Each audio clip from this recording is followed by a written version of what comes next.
Ma femme a emménagé chez un voisin pendant un mois pour retrouver ses sentiments. Elle pensait que j'allais l'attendre, mais j'ai fait un seul mouvement qui a bouleversé son monde. Elle croyait qu'elle pouvait partir, tester une autre vie, puis revenir comme si de rien n'était. Mais quand elle a vu ce qu'il y avait sur la table, son sourire a disparu d'un coup. Et pour la première fois, c'est moi qui ai eu le dernier mot. Je m'appelle Mike. J'ai 31 ans. Et jusqu'à récemment, je croyais que ma vie était toute tracée. J'ai toujours été un mec simple. Pas de grandes ambitions, pas de drame fou. J'ai un emploi stable comme développeur logiciel, une maison correcte dans un quartier tranquille. Et jusqu'à il n'y a pas si longtemps, je pensais avoir un mariage solide avec une femme que j'aimais vraiment. Laura et moi, on s'est rencontrés il y a environ 8 ans. Et quand j'y repense, on dirait une autre vie. J'avais 23 ans, fraîchement diplômé, débutant dans mon premier job, et pour être honnête, complètement paumé dans la vie. Elle en avait 22 et bossait comme assistante dans une agence de marketing, encore en train d'essayer de trouver sa voie. Petite précision, elle ne l'a jamais trouvée, et a fini femme au foyer. On s'est rencontrés à un barbecue chez un ami commun, un de ces trucs tranquilles dans un jardin, avec tout le monde qui mangeait dans des assiettes en carton et quelqu'un qui cramait toujours les hamburgers. C'est elle qui est venue me parler, avec une blague sarcastique sur le fait que j'avais l'air de planifier une évasion. Je ne me souviens même plus de ce que j'ai répondu, mais elle a ri, et d'une façon ou d'une autre, on a fini par discuter toute la soirée. À partir de là, tout est allé très vite. On a commencé à sortir ensemble, et c'était comme si elle avait ramené une étincelle dans ma vie jusque-là plutôt fade et prévisible. Laura était spontanée, toujours prête à partir en voyage à la dernière minute ou à m'embarquer dans un nouveau resto qu'elle avait trouvé en ligne. Moi, j'étais le gars avec les pieds sur terre. C'est moi qui gérais le budget, vérifiais la météo, ou faisais le plein avant qu'on parte. Ça marchait. Enfin, ça en avait l'air. On se complétait. Elle mettait du piquant dans ma routine, et moi, je lui donnais la stabilité qu'elle disait n'avoir jamais eue dans ses relations passées. 3 ans après le début de notre relation, on a décidé de se marier. Une cérémonie simple, juste avec la famille et quelques amis proches. Aucun de nous ne venait d'une famille aisée, donc pas de salle chic ni de traiteur haut de gamme, mais on s'en fichait. Après le mariage, on a commencé à construire notre vie ensemble.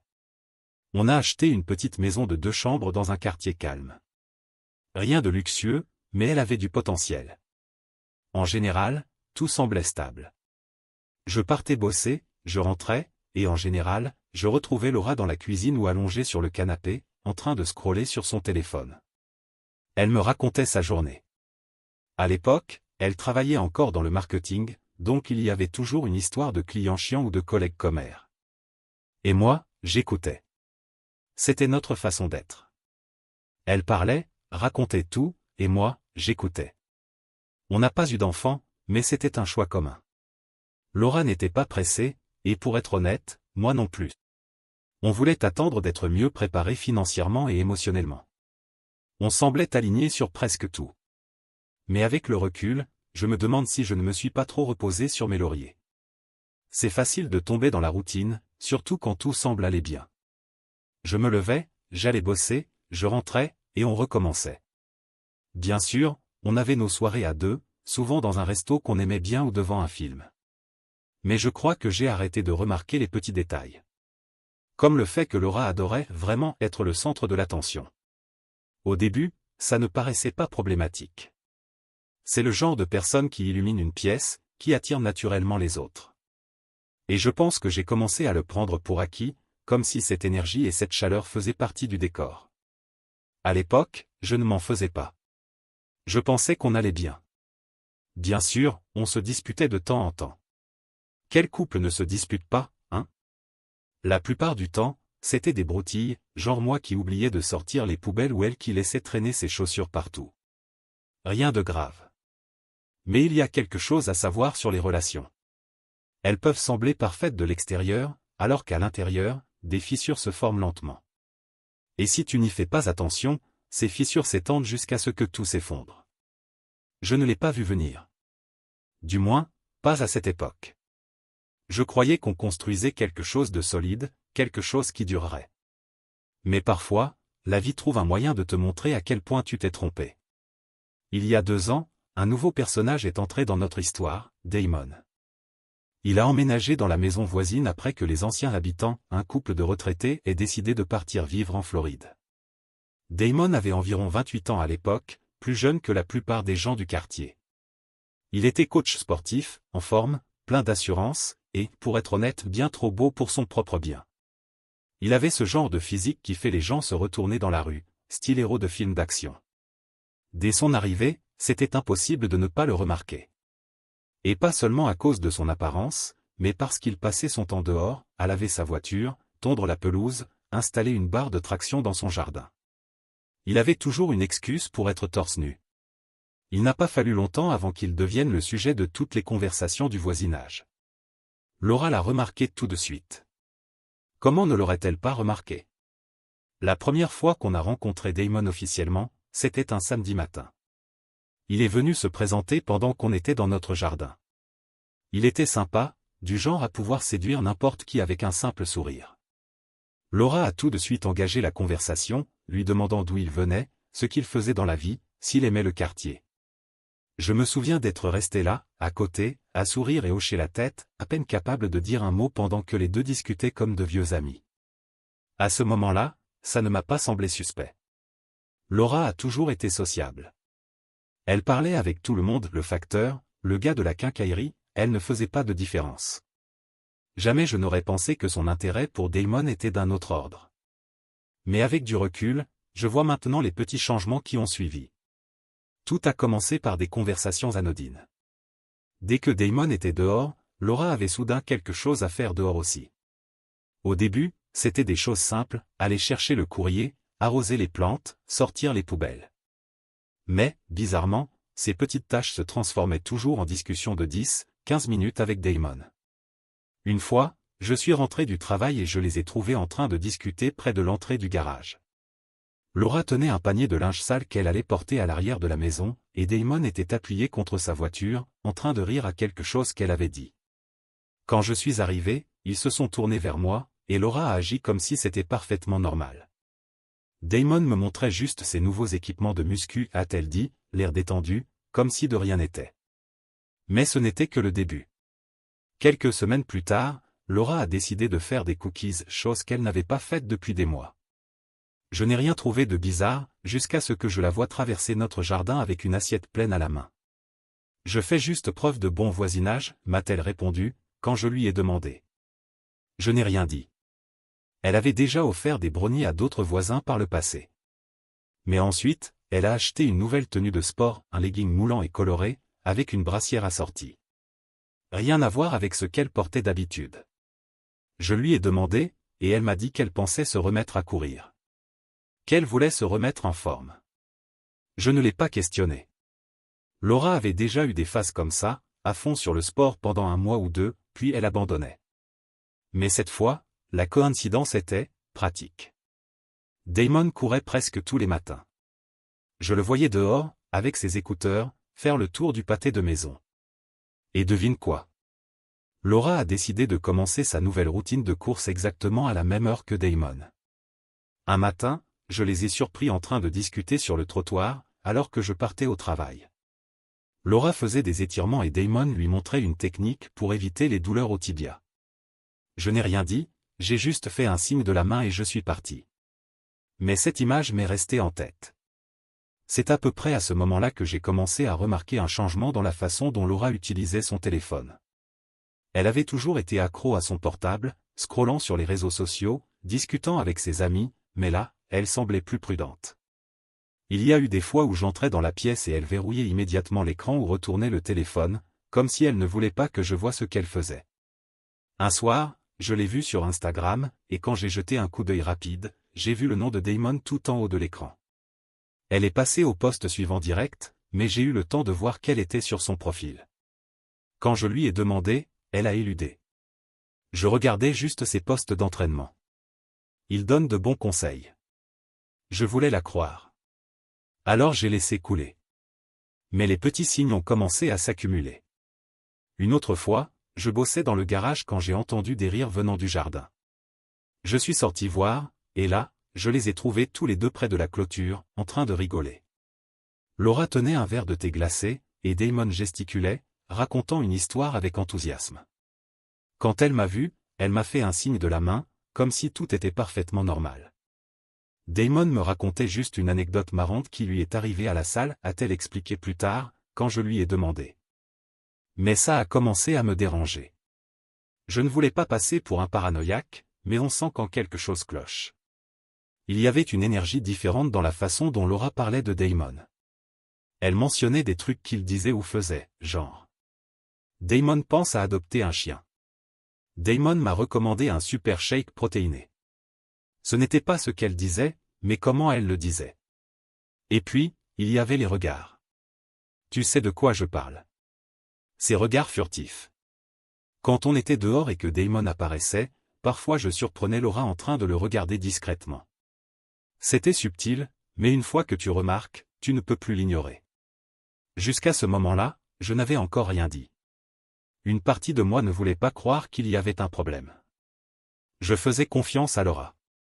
On était ensemble depuis des années. Je pensais qu'on avait quelque chose de solide. Mais une autre partie de moi, celle qui commençait à faire les liens, se posait des questions. Alors j'ai décidé de ne pas la confronter. Pas encore. Mais j'ai commencé à faire plus attention. Si quelque chose se passait, je devais le voir de mes propres yeux. C'était un samedi matin. Je m'en souviens comme si c'était hier, parce que tout avait commencé de manière parfaitement normale. Je me suis levé tôt, comme d'habitude.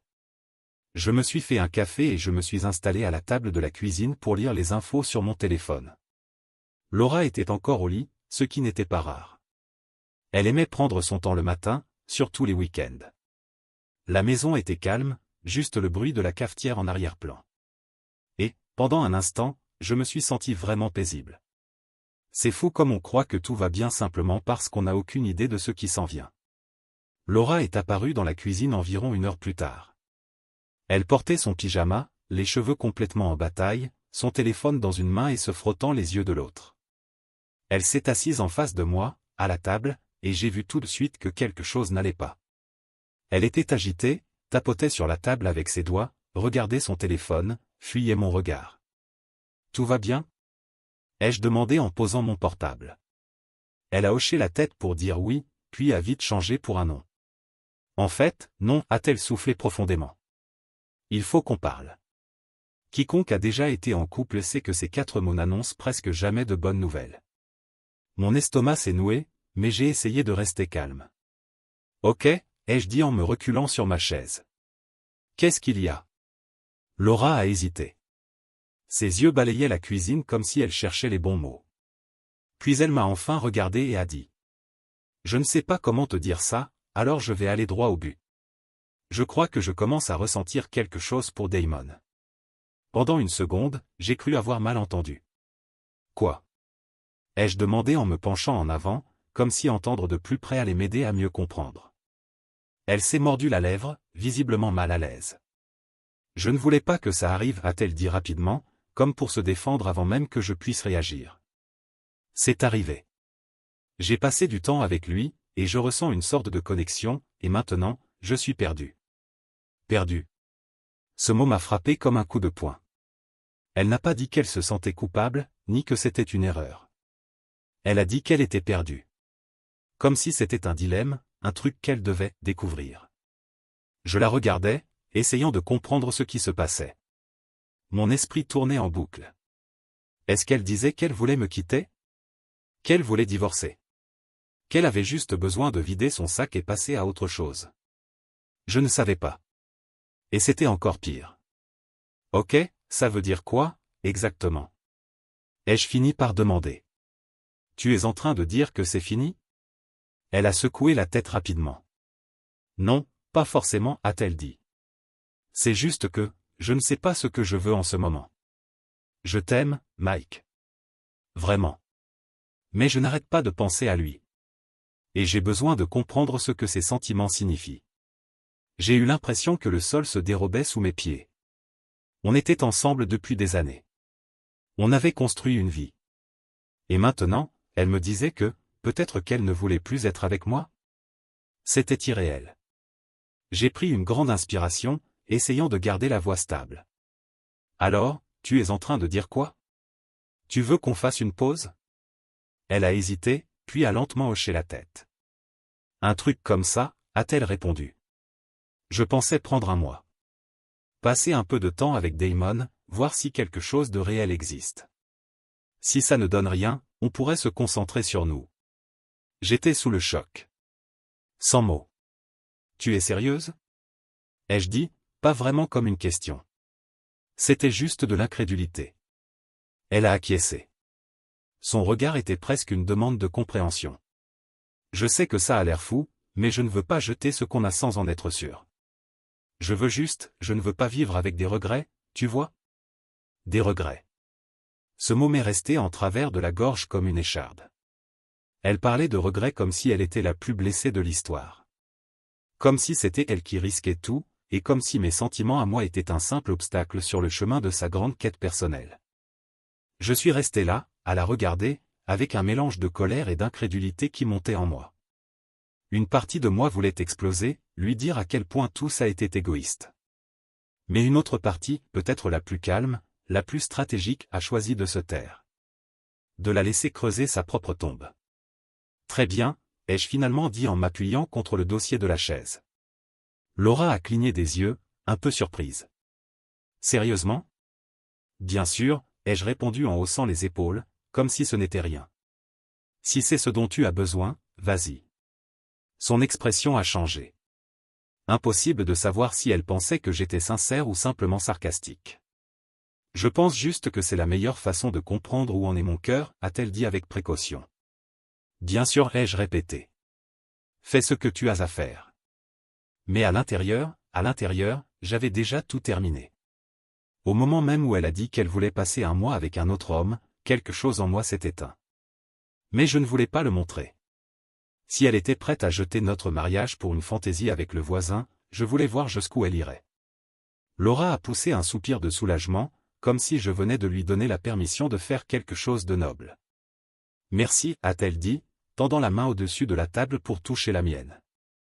J'ai retiré ma main, me suis levé et j'ai pris ma tasse de café. Si c'est ce qu'il te faut, ai-je répété, la voix glaciale. Elle n'a rien répondu. Elle est juste restée là, assise, probablement en train d'essayer de comprendre pourquoi je ne criais pas, pourquoi je ne suppliais pas, pourquoi je ne faisais pas de scène. Mais moi, dans ma tête, j'étais déjà en train d'élaborer mon plan. Dans les jours qui ont suivi, Laura a commencé à préparer une petite valise. Elle a dit qu'elle allait rester chez Damon, et elle en a parlé comme si c'était un arrangement banal. Temporaire, tu vois? Elle n'a même pas remarqué que je ne posais aucune question, que je n'objectais à rien. Le jour où elle est partie de la maison, l'atmosphère a changé. Ce n'était pas vide, exactement, mais plus silencieux. Comme si quelqu'un avait baissé le volume de ma vie. Je suis resté debout dans le salon après que la porte se soit refermée. Elle était partie avec son sac sur l'épaule, et je me suis contenté de fixer la porte fermée. Je pensais que je ressentirais de la colère. Ou de la douleur. Mais ce qui est venu, c'est un calme étrange. Comme si le poids de faire semblant que tout allait bien venait enfin de disparaître. Je suis allé dans la cuisine, j'ai rempli un verre d'eau, et je suis resté là, immobile, essayant de comprendre ce qui venait de se passer. Ma femme, quelqu'un avec qui j'étais depuis des années, avec qui je pensais vieillir, était partie se chercher chez le voisin. Si ce n'était pas ma propre vie, j'aurais dit que c'était un mauvais scénario de telenovela. Les premiers jours étaient bizarres. J'ai commencé à remarquer les petites choses qu'elle avait laissées, sa tasse préférée sur le comptoir, une paire de chaussures près de la porte, un plaid jeté sur le canapé. J'ai pensé à tout ranger, mais j'ai finalement décidé de tout laisser en place. Pas parce qu'elle me manquait, mais parce que je ne voulais pas gaspiller mon énergie. Je me suis plongé dans le travail. J'ai pris des projets en plus juste pour m'occuper l'esprit. Je restais tard au bureau, pas parce que j'en avais besoin, mais parce que je ne voulais pas rentrer dans une maison vide. Et quand je n'étais pas au travail, j'allais à la salle de sport. Je n'ai jamais été du genre à m'entraîner, mais il y avait quelque chose de satisfaisant à me pousser physiquement. Comme si je pouvais transpirer toute la frustration. Certains amis ont commencé à remarquer que quelque chose clochait. Ils me demandaient des nouvelles de Laura, et je répondais vaguement. Elle est chez une amie pendant quelques jours. Je n'étais pas prêt à dire la vérité. La seule personne à qui j'ai tout raconté, c'est mon père. Je l'ai appelé quelques jours après le départ de Laura. Et la première chose qu'il m'a dite, c'est: qu'est-ce qui s'est passé? Il a toujours eu ce don. Il me comprenait rien qu'à ma voix. Je lui ai tout raconté. Du début à la fin. Damon. La conversation dans la cuisine. Le mois des explorations personnelles. Il est resté silencieux un moment à l'autre bout du fil. Puis il a dit: Fils, je déteste te dire ça, mais je crois que tu es mieux sans elle. Je suis resté silencieux. Je ne savais pas quoi répondre. Je pensais qu'il serait en colère ou qu'il poserait des questions. Mais ensuite, il m'a dit une chose qui m'est restée gravée. Si elle ne connaît pas ta valeur, pourquoi devrais-tu attendre qu'elle la découvre? Il avait raison. J'étais tellement focalisé sur essayer de comprendre la décision de Laura, à chercher où j'avais échoué, que je n'avais même pas pris le temps de penser à ce que moi je méritais. Je n'étais pas un plan B, si ça ne marche pas avec Damon, je reviendrai. Ce soir-là, je suis resté assis dans le salon sombre, à regarder la photo de notre mariage sur la cheminée. On avait l'air si heureux sur cette photo, si parfaits l'un pour l'autre. Mais maintenant, elle ne semblait plus être qu'un rappel de tout ce qui avait mal tourné. À la fin de cette semaine, j'ai pris ma décision. Je n'allais plus attendre que Laura choisisse. J'allais choisir pour moi. Le lendemain, j'ai appelé un avocat spécialisé en divorce. Être dans ce cabinet était surréaliste. J'ai raconté toute l'histoire, en essayant de garder la voix posée, même si j'avais encore la tête en vrac. L'avocat m'a écouté avec attention, hochant la tête de temps en temps. Quand j'ai eu fini, il a dit: Vous avez tout à fait le droit de déposer une demande, a dit l'avocat. Cela entre parfaitement dans la catégorie des différences irréconciliables. Cette expression « différence irréconciliable » s'est mise à résonner dans ma tête. C'était ce que nous étions devenus. Laura et moi, on n'était plus sur le même chemin. Et peut-être qu'on ne l'avait jamais été. L'avocat m'a expliqué toute la procédure, ce que je devais faire, à quoi m'attendre. En sortant de son cabinet, j'ai ressenti un étrange soulagement. Comme si, pour la première fois depuis longtemps, je reprenais le contrôle de ma vie. À la maison, j'ai commencé à me préparer, petit à petit, à l'inévitable. J'ai transféré une partie de l'argent sur un compte séparé, par précaution, au cas où ça tournerait mal par la suite. J'ai parcouru la maison en divisant mentalement ce qui m'appartenait et ce qui était à elle. Je n'ai pas encore touché à ses affaires. J'ai décidé d'attendre que tout soit officiel. Mais dans ma tête, je voyais déjà la maison sans elle. Les jours sont devenus des semaines. Et je me suis habitué au silence. Ce n'était pas aussi terrible que je l'imaginais. En fait, c'était presque paisible. Je n'avais plus à supporter les longs monologues de Laura ou ses disputes idiotes sur qui devait faire la vaisselle. Entre-temps, des nouvelles ont commencé à me parvenir, des petits commentaires lâchés par les voisins. L'un d'eux a mentionné avoir vu Laura et Damon au parc, très proches. Un autre a dit les avoir vus dans un café en ville. Je souriais et faisais semblant de m'en ficher. Mais à l'intérieur, c'était un mélange de colère et de pitié. Colère, parce qu'elle avait jeté à la poubelle tout ce qu'on avait construit pour une histoire sans lendemain.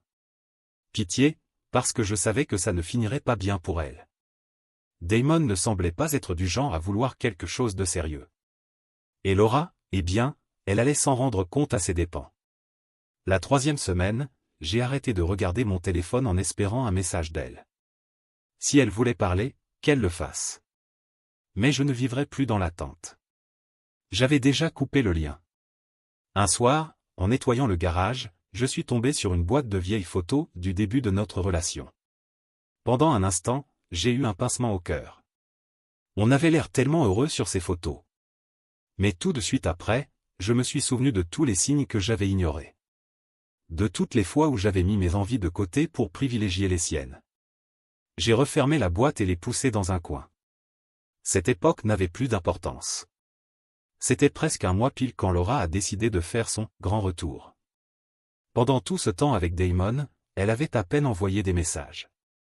Et quand elle le faisait, c'était des banalités du genre « j'espère que tu vas bien » ou « on parle quand je reviens ». Aucune mise à jour, aucun doute, aucun remords. Comme si j'étais son plan B depuis le début. Mais à ce stade, je m'en fichais. Je ne l'attendais pas à la porte. Je ne me demandais plus ce qu'elle faisait avec Damon. J'avais déjà entamé la procédure de divorce. Mon avocat s'occupait de tout.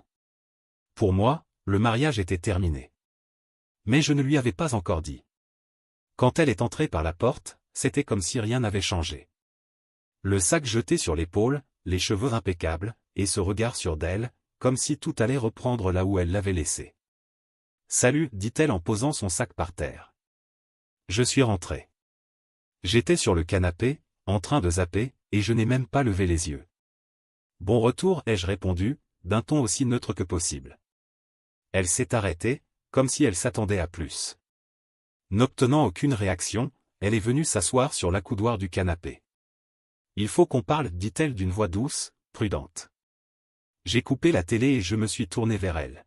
« Alors parle. » Elle a souri. Ce sourire qu'elle utilisait quand elle voulait calmer les choses.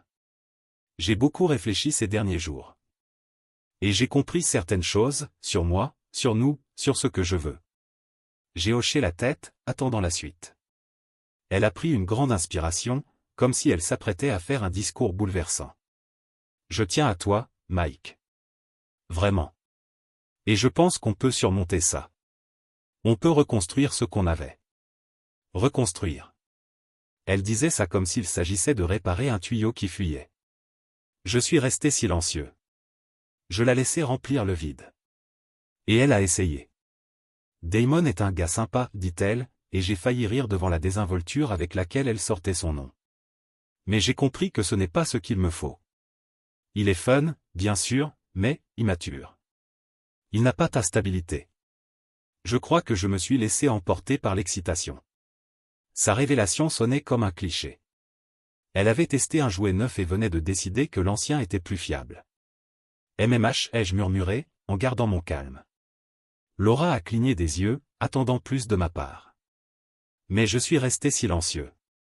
Je sais que je t'ai blessé, dit-elle en posant la main sur mon bras. Mais je crois vraiment qu'on peut s'en sortir. On a une histoire, Mike. Et l'histoire, ce n'est pas quelque chose qu'on jette comme ça. Je l'ai laissé finir. Je l'ai laissé déverser toutes ces tirades bien répétées sur l'amour, le pardon, et les nouveaux départs. Quand elle a enfin cessé de parler, je me suis levé et je suis allé jusqu'au comptoir de la cuisine. J'ai ouvert le tiroir, pris la liasse de papier que l'avocat m'avait envoyée, et je l'ai posée sur la table, devant elle. « C'est quoi ça » demanda-t-elle, son sourire vacillant. « Les papiers du divorce » ai-je répondu simplement.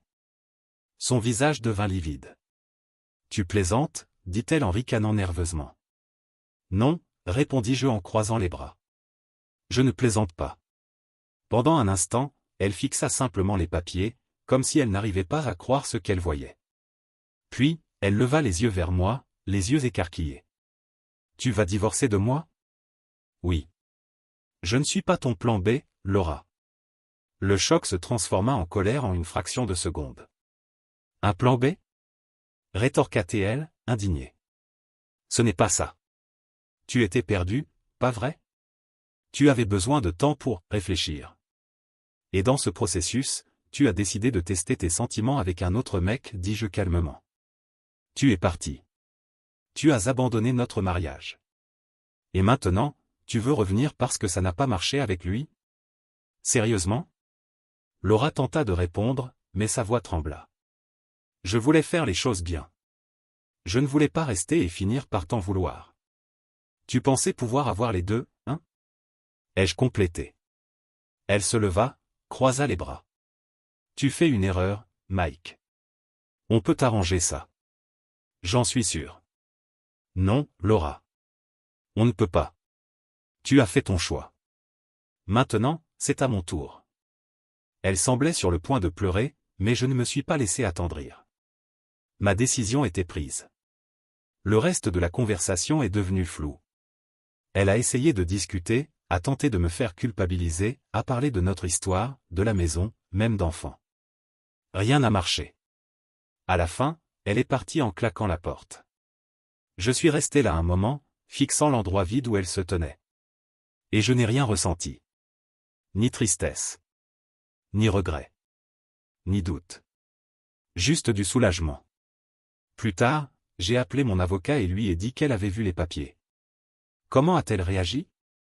A-t-il demandé. Mal, ai-je répondu avec un léger sourire. Tu veux lui laisser le temps de digérer ou on avance?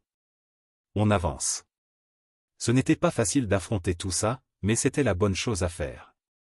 Elle m'a traité comme une option de secours.